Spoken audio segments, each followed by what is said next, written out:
Praise the Lord.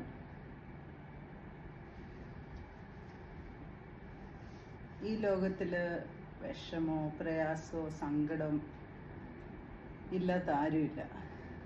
നമുക്ക് ദുഃഖം വരുമ്പം നമ്മുടെ നാച്ചുറലായിട്ടുള്ള നമ്മുടെ റെസ്പോൺസ്, നമ്മൾ ചിലപ്പോൾ ചിലർ കരയും, ചിലർ അതിനെ വേറൊരു ബിഹേവിയറായിട്ട് വെളിയിൽ വരും.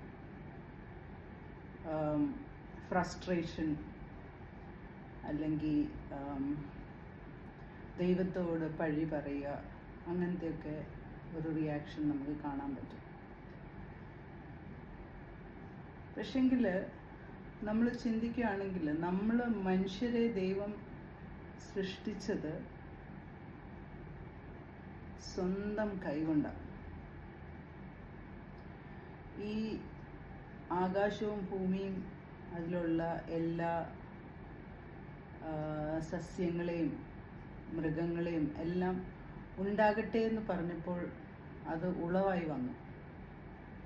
പക്ഷെ മനുഷ്യരെ പറ്റി ദൈവം അങ്ങനല്ല കരുതി. ദൈവത്തിന് വേണമെങ്കിൽ പറയാമായിരുന്നു ഉണ്ടാകട്ടെ എന്ന്. പക്ഷെ ദൈവം സ്വന്തം കൈകൊണ്ട് മനുഷ്യനെ സൃഷ്ടിച്ചു. അത് തന്നെ കാണിക്കുന്ന ദൈവത്തിൻ്റെ ആ സ്നേഹമാണ്.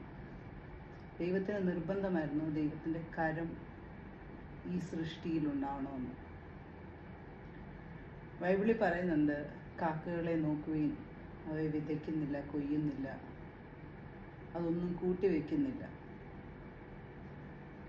ഉളവാകട്ടെ എന്ന് പറഞ്ഞപ്പോൾ ഉണ്ടായ കാക്കയെ മനോഹരമായിട്ടാണ് സൂക്ഷിക്കുന്നത്. ഉളവാകട്ടെ എന്ന് പറഞ്ഞ താമരെ ദൈവം ബ്യൂട്ടിഫുള്ളായിട്ടാണ് സൂക്ഷിക്കുന്നത്. അതിന് വേണ്ടിയതെല്ലാം കരുതുന്നുണ്ട്. നമ്മുടെ ചുറ്റുമുള്ള മരങ്ങളെയും ചെടികളെയൊക്കെ കണ്ടു കഴിഞ്ഞാൽ ദൈവം അതിനെ കരുതുന്ന വിധങ്ങൾ ഓർത്താൽ. ഞങ്ങൾ താമസിക്കുന്ന ഈ പ്രദേശം ഒരു മരുഭൂമിയാണ്. സമ്മർ സീസൺസിൽ ഭയങ്കര ചൂടാണ്. മരങ്ങളെല്ലാം അതിൻ്റെ ഇലയെല്ലാം ഉണങ്ങി പോവും. പക്ഷെങ്കിൽ ആ ചൂടങ്ങോട്ട് കുറയുമ്പോൾ പെട്ടെന്ന് അതിൻ്റെ ഇലയൊക്കെ പെട്ടെന്ന് പുതിയ ഇലയൊക്കെ കിളുത്ത് വരുന്ന കാണാം. അത് ദൈവത്തിൻ്റെ കരുതൽ അവിടെ എല്ലാം കാണിക്കുന്നത്.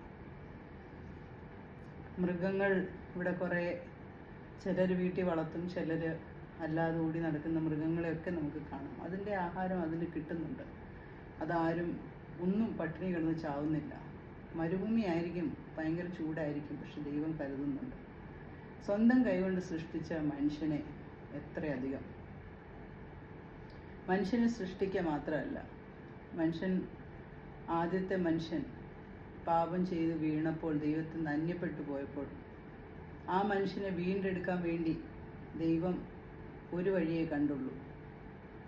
ഈ രക്തം ചൊരിഞ്ഞ്, ഒരു പുണ്യാഹ രക്തം, വിലേറിയ രക്തം, ഒരു പാപവും ചെയ്യാത്ത രക്തം തന്നെ ആ ശാപക്കുരിശിൽ മരിച്ച് ആ ശിക്ഷയെല്ലാം ഏറ്റെടുത്ത്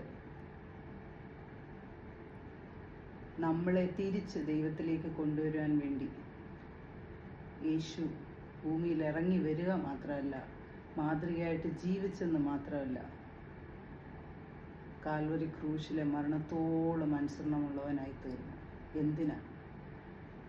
എന്നെ വിടുവിക്കാൻ, നമ്മളെ ഓരോരുത്തരെയും വിടുവിക്കാൻ, നമ്മളെ ഓരോരുത്തരെയും രക്ഷിക്കാൻ.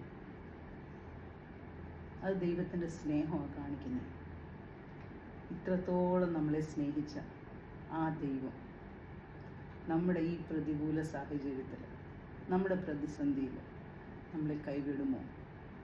നമ്മുടെ കുഞ്ഞുങ്ങളുടെ പ്രയാസത്തിൽ, നമ്മൾ ഭാരപ്പെടുന്ന വിഷയത്തിൽ, നമ്മുടെ ഹസ്ബൻഡിൻ്റെ അല്ലെങ്കിൽ നമ്മുടെ വൈഫിൻ്റെ വിഷയത്തിൽ, നമ്മുടെ കുടുംബജീവിതത്തിൽ, നമ്മുടെ ഇൻലോസുമായിട്ടുള്ള വിഷയത്തിൽ, നമ്മുടെ ബന്ധുക്കാരുമായിട്ടുള്ള റിലേഷനിൽ, അല്ലെങ്കിൽ നമ്മുടെ സാമ്പത്തികമായിട്ടുള്ള വിഷയം, നമ്മുടെ ഭവനം, ഇങ്ങനത്തെ എല്ലാ വിഷയം കരുതാൻ നമ്മുടെ ദൈവം വിശ്വസ്തനാണ്.